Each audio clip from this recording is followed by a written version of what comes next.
This is Lola Lee T. Hey, I'm back with a recap and review of 90 Day Fiance UK Season 1, Episode 9 for me, and maybe Episode 11 for you. It's showing as Episode 9 for me. This episode is called I Will Get That Ring.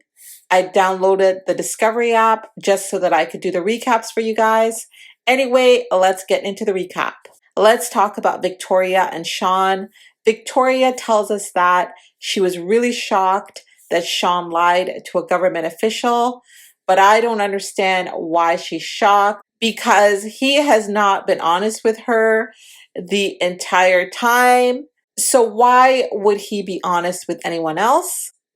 She also said that she almost stopped their relationship because of that incident.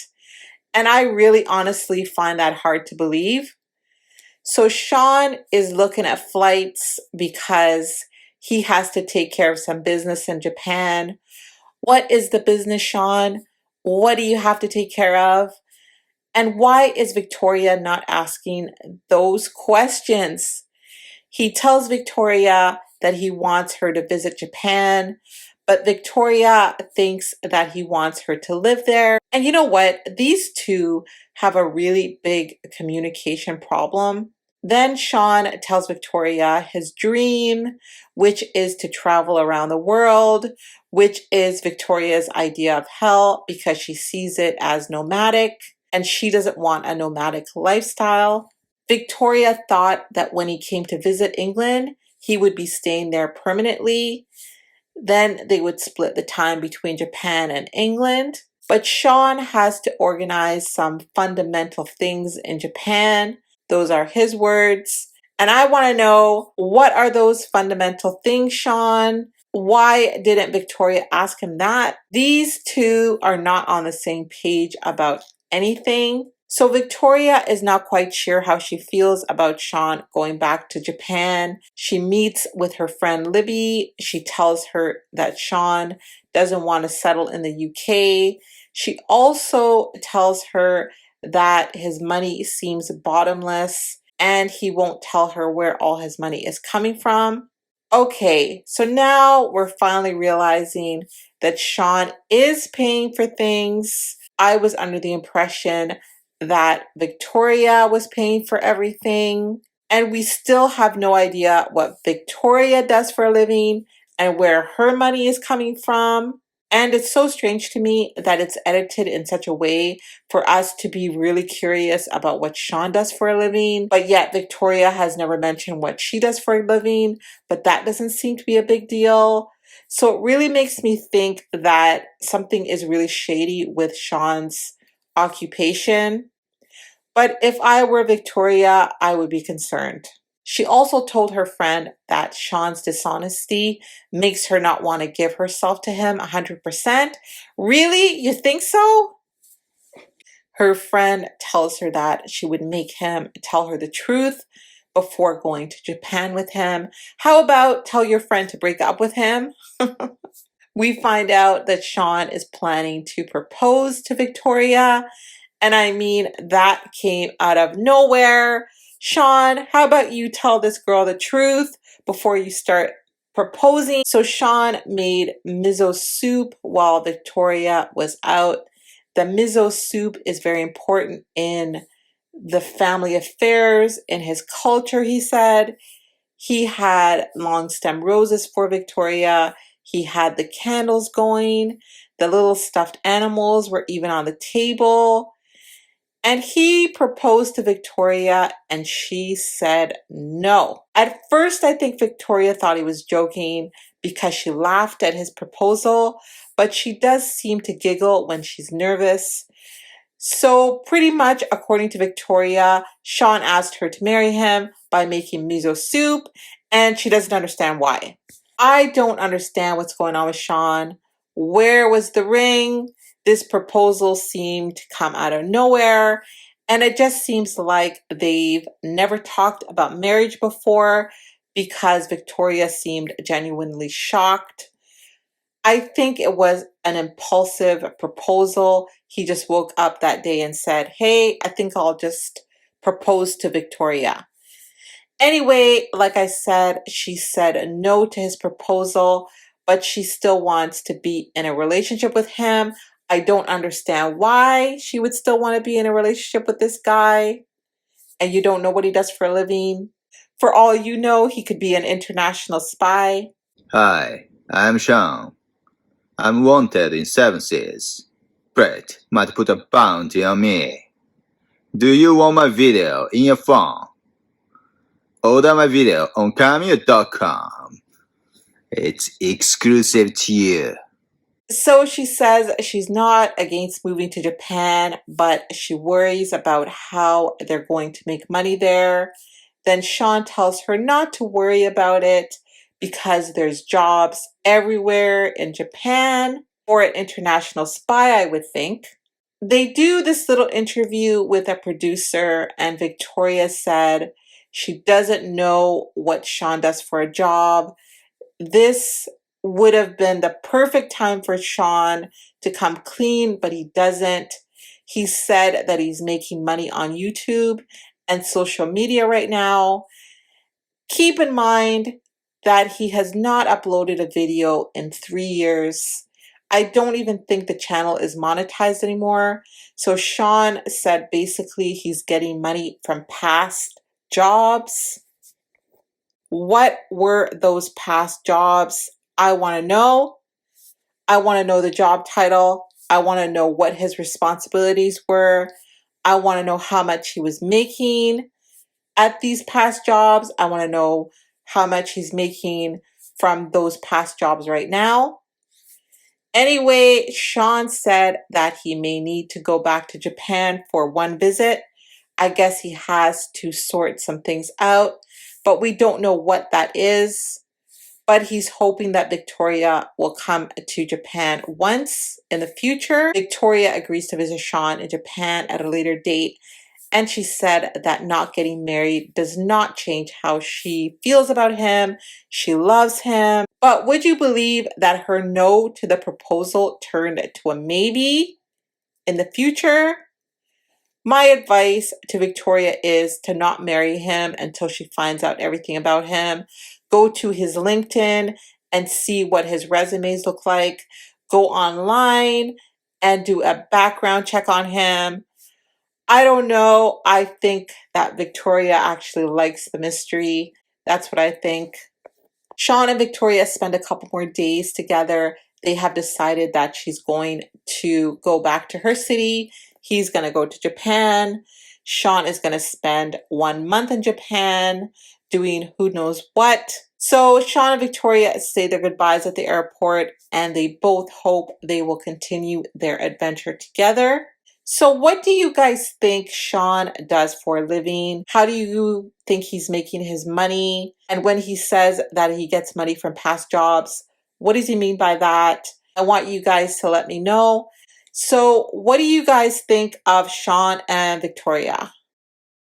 Let's talk about Emma and Hussein. Hussein and Emma are now talking again. They have both unblocked each other after Hussein told Emma that she was ugly and fat. He said some really mean things to her, and apparently he's now got his paperwork together. So she is going to Turkey to get married to Hussein. She is excited because she's going to marry the man of her dreams. And she's very nervous about the intimacy because after dating this guy for 6 years, they have not done anything intimate together. I was actually surprised to hear Emma say that she didn't have the confidence to initiate the intimacy with Hussein. And Emma has decided that if Hussein does not show up in Turkey, the relationship is over.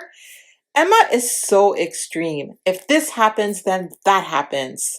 So Emma and her daughter, and I think Emma's daughter's friend, they never really introduced this person. This person just sort of hangs around with them, which is kind of weird and awkward. But I could have missed it. I don't remember hearing them say who this person was. So Emma is freaking out because Hussein has not turned up yet. But then he finally shows up and he is very reserved. Emma hugs him, but he doesn't really hug her back. No kisses. And while they're in the car driving to the hotel, Hussein did ask Emma if she wanted his sandwich that his mom made him.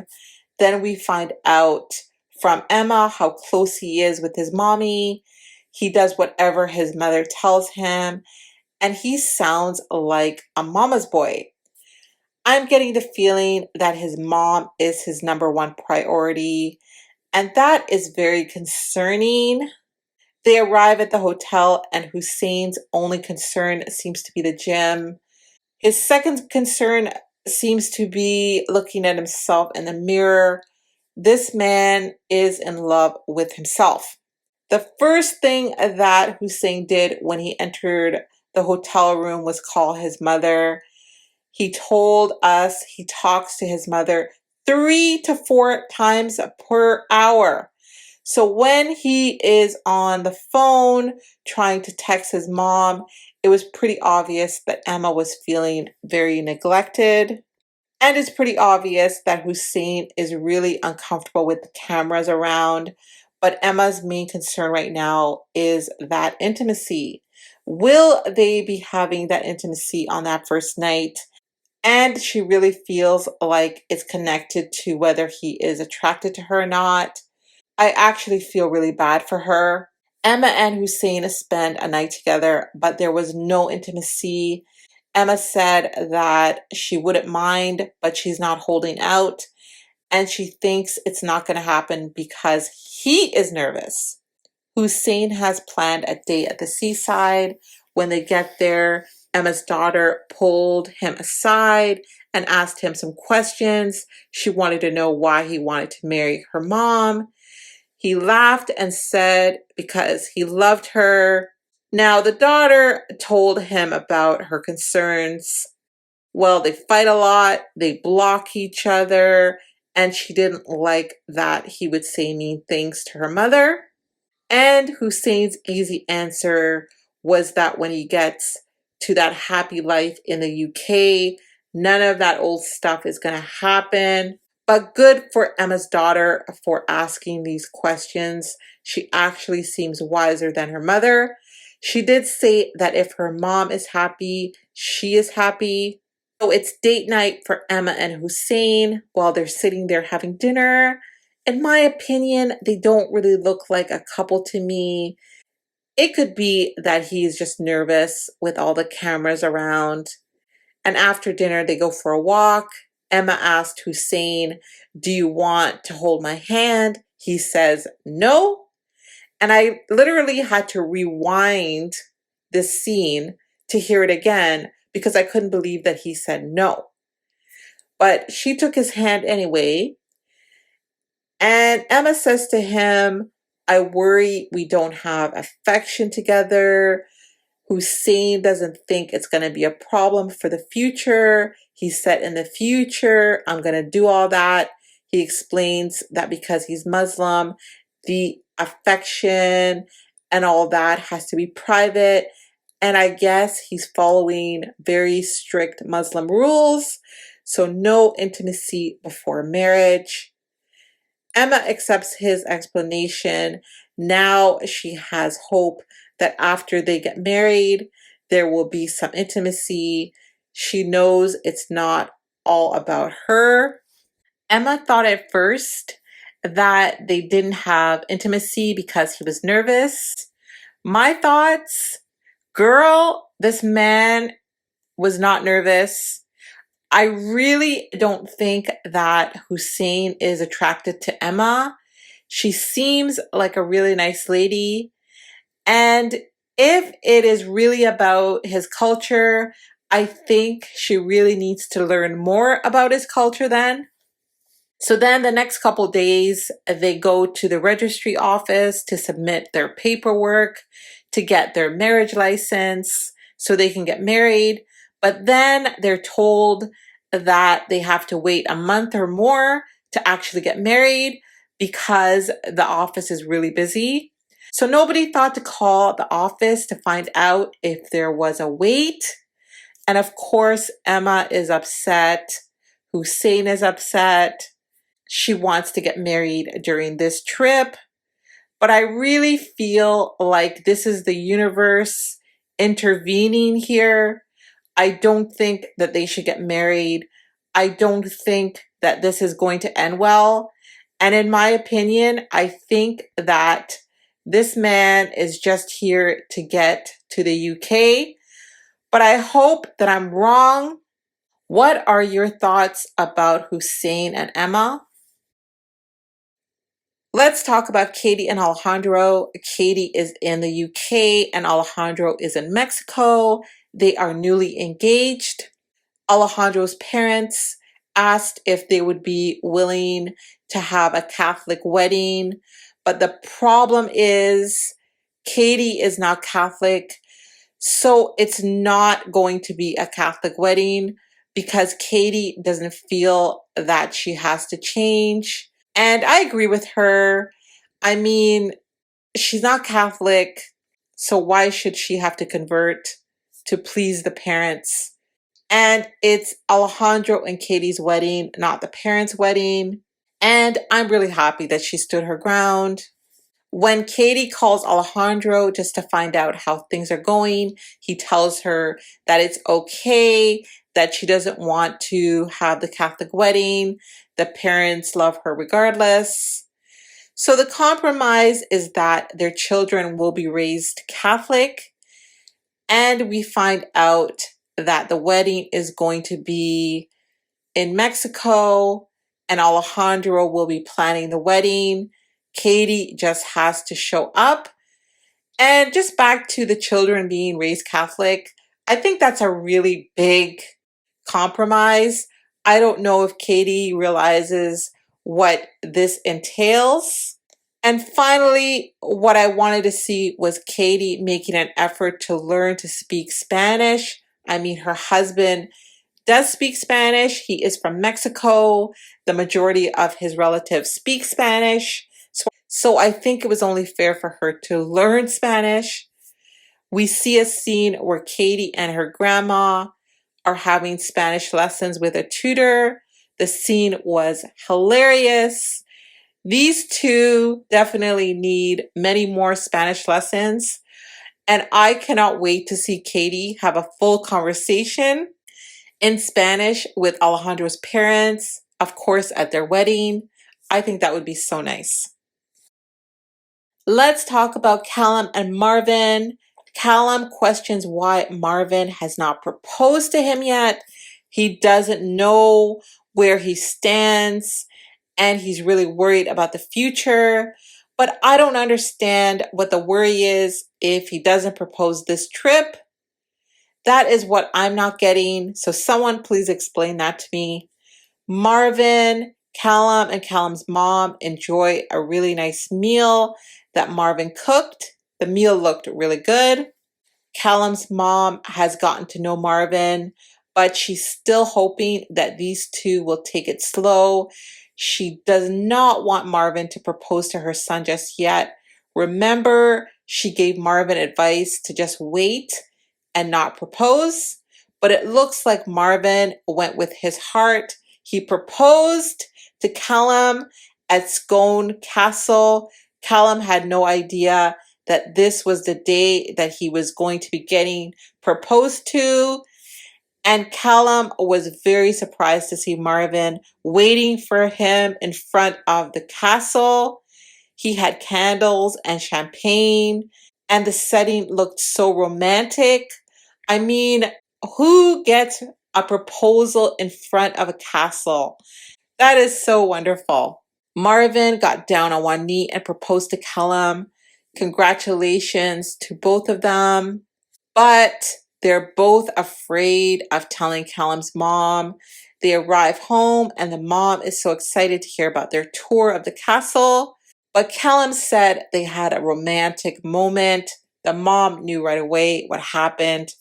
And then they announced their engagement and she took it pretty well, but she was shocked. I didn't think that she wanted to ruin their moment and say how she really felt, so she kept it classy. She did say to the camera that she does think that things went really fast, but she is really happy for them. And I do hope that TLC will be filming their wedding. So again, congratulations to Marvin and Callum. Like I've said before, I do not think that Marvin is with Callum for the status in the UK. I really do feel that Callum loves Marvin. I do feel that Marvin loves Callum. These two love each other. But I do think that it was super fast. And I do wish them the very best. What are your thoughts on Marvin and Callum? So that's the recap. I just wanted to say that I really don't like the format of the 90 Day Fiance UK. I really like the American format better. I just feel that it makes it really hard to connect with the characters. And I think it's the editing. Also, what happened to Host and Bridie? It's been almost, I think, 6 episodes since we saw them. She was going to sell her house. And then what happened after that? But just in case you didn't see Bridie's response to that episode, that was the last episode we saw them in, where she was going to sell her house. Follow My Story ended yesterday, and I said I'd do some explanations from some of the questions that have come up from the content on the show. The question that won, and obviously, naturally, was about selling the house. So because this story is a little bit complicated and it involves other people, it couldn't really be covered in its entirety when we were filming. The information that I had when we were filming this was that the house was going to be sold at some point. And naturally, any capital, if any, that I get from the sale of the house would go in my savings, which would in turn support the visa application for Host to come on a fiance visa to the UK, because that's what you need, savings or a certain level of income. So the house was bought in a previous relationship with the girl's dad. And when that relationship broke down and ended, going forward, I always knew that the house would be sold at some point. But that decision was made before Host came into my life. So, yeah. I just want to say thank you so much for all the support. And I'm really enjoying all the feedback. I love the comments, good and bad. It's hilarious. The fandom here is so good. I just wanted to show you guys what she said regarding that episode. She wanted to set the record straight. Okay, so thank you guys so very much for watching. Don't forget to like, share, and subscribe. Follow me on Instagram and Twitter. And if you have any hot tea for me, message me on Instagram. I love you guys. Bye.